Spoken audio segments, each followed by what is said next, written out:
16వ ఆర్థిక సంఘము ఈరోజు వివిధ రాష్ట్రాల పర్యటనలో భాగంగా ఆంధ్రప్రదేశ్ రాష్ట్రానికి కూడా రావడం జరిగింది. వైఎస్ఆర్ కాంగ్రెస్ పార్టీ తరఫున మరి సూచనలు, సలహాలు, అదేవిధంగా ఏవైతే రాష్ట్రానికి సంబంధించిన వ్యవహారాలు ఉన్నాయో తెలియజేయడం కూడా జరిగింది. ఒకటి ముఖ్యంగా ఆర్థిక సంఘం చేసే సిఫార్సులు ఏవైతే ఉంటాయో రాష్ట్రాలకు సంబంధించిన పన్నుల వాటా కేంద్రానికి వివిధ పన్నుల ద్వారా ఏదైతే రెవెన్యూ సమకూరుతుందో income tax, corporation tax, GST, customs, central excise ఇవన్నీ కూడా ఉంటాయో అందులో రాష్ట్రాలకు కూడా కొంత వాటా వస్తుందన్నమాట. ఎందుకంటే రాష్ట్రాలన్నీ కలిపితేనే దేశం అవుతుంది కాబట్టి. అయితే అది ఎంత వాటా రావాలా అనేది ఆర్థిక సంఘము సిఫార్సు చేస్తారనమాట. అదేవిధంగా వివిధ రాష్ట్రాలలో కూడా ఏ రాష్ట్రానికి ఎంత రావాలని కూడా ఆర్థిక సంఘం సిఫార్సు చేస్తారనమాట. ఇదే కాకుండా స్థానిక సంస్థలకు గ్రాంటు, ఏదన్నా విపత్తు జరిగినప్పుడు గ్రాంటు, ప్రత్యేకమైన రాష్ట్రాలకు సంబంధించిన కొన్ని అవసరాలకు గ్రాంటు, ఇవన్నీ కూడా సిఫార్సులు చేస్తారు. అయితే ముఖ్యంగా రాష్ట్రాలకు సంబంధించిన పన్ను వాటా, వివిధ రాష్ట్రాలకు సంబంధించిన ఎంత వాటా అనేది ముఖ్యమైన వారి బాధ్యత. అందులో భాగంగా వైఎస్ఆర్ కాంగ్రెస్ పార్టీ తరఫున చెప్పడం జరిగింది. 14వ ఆర్థిక సంఘము మొట్టమొదటిసారిగా డాక్టర్ వైవి రెడ్డి గారు ఉన్నప్పుడు 32% నుంచి 42%కు పెంచడం జరిగింది. ఆ తర్వాత డాక్టర్ ఎన్కే సింగ్ గారు 15వ ఆర్థిక సంఘం కూడా 41% ఇవ్వడం జరిగింది. కానీ నిజానికి చూస్తే ఇంచుమించు 10% తగ్గుతుందన్నమాట రాష్ట్రాలకు వచ్చేటప్పటికి. అంటే 42% ఒకవేళ సిఫార్సు చేసినా మనకు వస్తుండేది 32%. అంటే ఒక సామాన్య మానవునికి అర్థం కావాలంటే ఇష్యూ, ఒకవేళ ఒక రాష్ట్రానికి ఒక సంవత్సరము 40,000 కోట్లు రావాలని ఒకవేళ పన్నుల వాటా ఉంటే నిజానికి వచ్చేటప్పటికి 30,000 వస్తుందన్నమాట. ఎందుకు తగ్గుతుంది అంటే కేంద్రము సెస్సులు, సర్ఛార్జీల పేరు మీద వివిధ ప్రత్యేకమైన కారణాలకు అని చెప్పేసి ఈ వాటాలో నుంచి తగ్గిపోతుందన్నమాట. మేము వైఎస్ఆర్ కాంగ్రెస్ పార్టీ తరఫున సిఫార్సు మా సలహా ఏమంటే, అయ్యా 42 ఇచ్చినా మీరు మళ్ళీ చేతికి వచ్చేటప్పటికి 30 వస్తుంది కదా, అట్లా బదులు ఒక పని చేయండి, 50 ఇవ్వండి. ఎందుకంటే 30 ఇచ్చేది 42 మొట్టమొదటిసారిగా ఎప్పుడు డాక్టర్ వైవి రెడ్డి గారు సిఫార్సు చేయడం జరిగింది. ఎందుకంటే రాష్ట్రాలకు వాళ్లకు ఇండిపెండెన్స్ ఉండాలి, వాళ్ళకు అటానమీ ఉండాలి, వాళ్లకు ఏ విధమైన ఖర్చులు ఉంటాయో వాళ్ళకే తెలుసు. కాబట్టి ప్రతి విషయంలో కూడా కేంద్రము రాష్ట్రాలకు ఇది ఈ విధంగా చేయి, ఈ విధంగా చేయొద్దని చెప్పేదొద్దు. రాష్ట్రాలకు వాళ్ళ ప్రభుత్వాలు ఉన్నాయి, వాళ్ళు ఎన్నుకున్నారు కాబట్టి వాళ్ళ కొద్ది వాళ్ళ ఖర్చులు వాళ్ళు చూసుకుంటారు, వాళ్ళ ఇష్టపూర్వకంగా ఖర్చులు చేసుకోవాలనే ఉద్దేశంతో పెంచడం జరిగింది. మరింత పెంచండి 50%కి, 50కి పెంచితే కనీసం 40 అన్నా వస్తుంది కదా అని చెప్పి ఒక సలహా ఇవ్వడం జరిగింది. ఇంకో సలహా ఏమంటే, మామూలుగా 1971 సెన్సస్ తీసుకుంటారు, ఇప్పుడు 2011 తీసుకుంటున్నారు. 1971 నుంచి 2011 చూస్తే వివిధ రాష్ట్రాలు ఏదైతే కుటుంబ నియంత్రణ వలన జనాభా తగ్గించుకోగలిగిన వాళ్ళందరికీ కూడా ఈరోజు నష్టం కలుగుతుంది.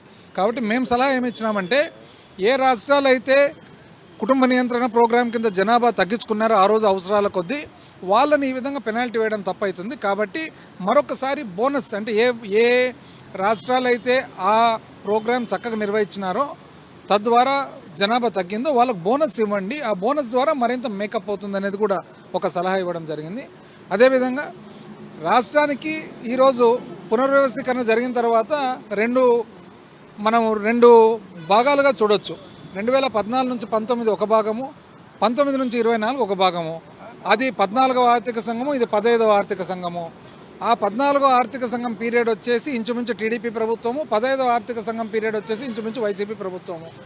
వీటిలో నిజంగా చూసినట్లయితే 14 నుంచి 19 పీరియడ్ ఏదైతే ఉందో, వాస్తవానికి నిజం చెప్పాలంటే గత 2-3 సంవత్సరాలుగా ఊరికే వివిధ మీడియా సంస్థలు అన్ని అసత్యాలు ప్రచురించి చేయడం జరిగింది. కానీ ఏ ఫిగర్ చూసినా కూడా, ఆర్బీఐ ఫిగర్ చూసినా, సిఏజీ ఫిగర్ చూసినా, లేదా మాస్పీ ఫిగర్ చూసినా కూడా 14 నుంచి 19లో అప్పు శాతం ఎక్కువ, అప్పు చేసిండేది ఎక్కువ శాతము.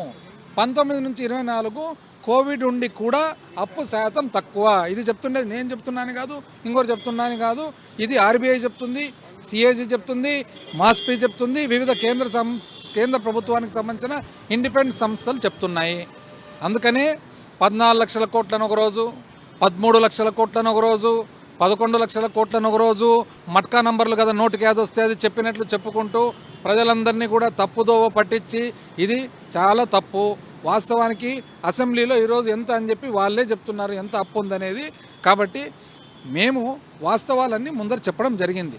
ఏ పరిస్థితుల్లో నిజాలంటే ఏమి, నిజాలు ఎక్కడి నుంచి చెప్తున్నాము, కేంద్ర ప్రభుత్వానికి సంబంధించిన ఆర్గనైజేషన్స్ నుంచి వచ్చిన ఫిగర్స్ చెప్తున్నాం. కాబట్టి చదువుకున్న వాళ్ళందరూ కూడా ఈ రాష్ట్రంలో దయచేసి మీరు నిజాలేమో కనుక్కోండి. ఊరికి అసత్యాలు ప్రచురించినంత మాట్లాడినా అది మీరు నమ్మొద్దండి. మొన్నటి వరకు మంగళవారము 1000 కోట్లు శ్రీలంక ఇంకోటి అండి. ఇప్పుడు ఎక్కడైందండి? ఎంతో కన్సర్న్ ఉండే కదా, ఎంతో చాలా దిగులు ఉండే కదా, ఇప్పుడు ఎక్కడ దిగులు లేదా? ఇప్పుడు రోజు చేస్తున్నారు. ఎప్పుడే 90,000 కోట్లు టచ్ అయింది లేదా ఇప్పుడు ఎవరికి? అంటే మొన్నటి వరకు ఒక సంవత్సరం కింద వరకు రాష్ట్రం ఏమైపోతుందో అని చెప్పి దిగులు పడిన వాళ్ళందరూ కూడా ఈరోజు ఎక్కడ పోయా దిగులు? సడన్గా పోయినా దిగులు. ఎంత అన్యాయం అండి ఇది. ఇది కాకుండా కోవిడ్ ఉన్నా కూడా వివిధ సంక్షేమ పథకాలు ఏవైతే ఉన్నాయో జగన్మోహన్ రెడ్డి గారు ప్రవేశపెట్టినది ఏది, వైఎస్ఆర్ రైతు భరోసా అయితేనేమి, ఆసరా అయితేనేమి, చేయూత అయితేనేమి, అదేవిధంగా మరి ఏదైతే అమ్మఒడి అయితేనేమి, ఇవన్నీ కూడా కోవిడ్ అప్పుడు కులాలు మతాలు పార్టీలకు సంబంధం లేకుండా ప్రతి ఒక్క సామాన్య మానవుకి ఏదైతే ఇవ్వగలిగినామో ఈరోజు కూడా ఆ విధంగా ఇచ్చేదానికి అన్ని రకాలుగా మీరు సహాయపడండి అని చెప్పి రాష్ట్రం తరఫున కోరడం జరిగింది. సంవత్సరం అయినా కూడా ఇంతవరకు సంపద సృష్టి అయితే కనపడలేదు, ఇంకా సంపద తగ్గుతుంది. అదేవిధంగా ఈ సంవత్సరం రోజులుగా ఒక్క స్కీము చేయలేదు. అప్పు చూస్తే అప్పటికంటే ఎక్కువైంది.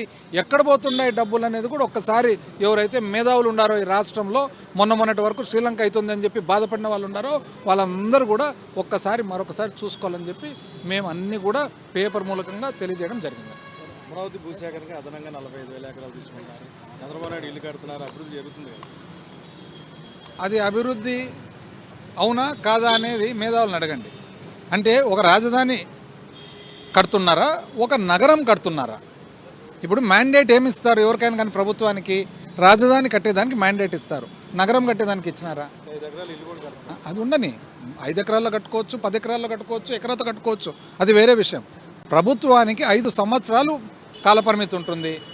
ఎన్నికైన తర్వాత అన్నీ బాగుంటే 5 సంవత్సరాల లోపల మ్యాండేటు రాజధాని కట్టాలనే, నగరం కట్టాలనే. అది మేధావులందరూ ఒకసారి ఆలోచన చేయాలి. నంబర్ 1. నంబర్ 2, మన శక్తి ఎంత? అన్ని బ్రహ్మాండంగా కడితే సంతోషమే కదా, అందరికి సంతోషమే, ఎవరు వద్దంటారండి?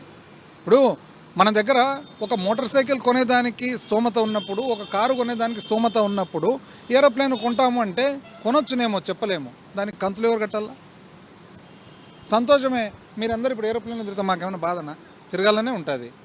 కానీ దాని స్తోమత కావద్దా?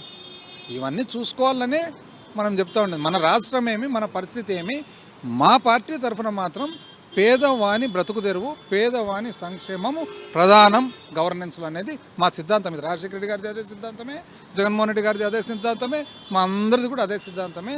సామాన్య మానవుడిని బ్రతుకు తెరువు మాకు ఇంపార్టెంట్.